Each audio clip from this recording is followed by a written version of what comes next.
La France est officiellement qualifiée pour la Coupe du Monde et on va parler en détail de la trêve internationale des Bleus. L'objectif de ces matchs était clair, s'imposer comme un favori à la Coupe du Monde en se qualifiant avec la manière. On va donc parler des deux victoires des Bleus face à l'Ukraine et l'Azerbaïdjan. On commence avec Hugo Ekitike qui prend une autre dimension en ce moment. J'avais déjà parlé du rôle qu'il avait à jouer cette saison lors d'une ancienne vidéo et je suis content de voir que mes pronostics étaient assez bons concernant le joueur de Liverpool. À l'image de son entrée en jeu, l'équipe de France a réalisé une très bonne deuxième mi-temps face à l'Ukraine et s'est en plus imposé 4-0. C'est bien différent des récentes performances de l'équipe de France qui avait vraiment du mal à être dangereux et à s'imposer avec la manière. En parlant de ça, il faut aussi souligner la très bonne prestation de N'Golo Kanté.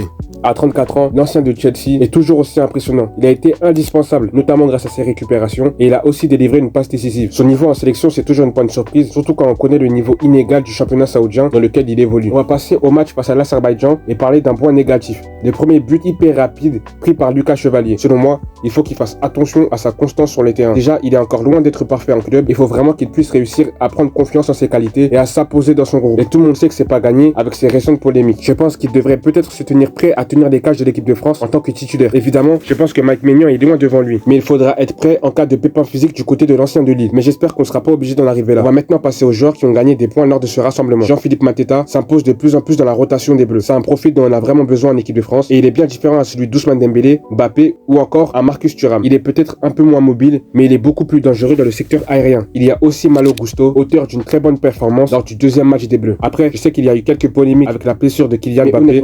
Son cas ne m'intéresse pas en ce moment. Est-ce qu'il a pu faire après sa blessure? C'est pas mon souci non plus.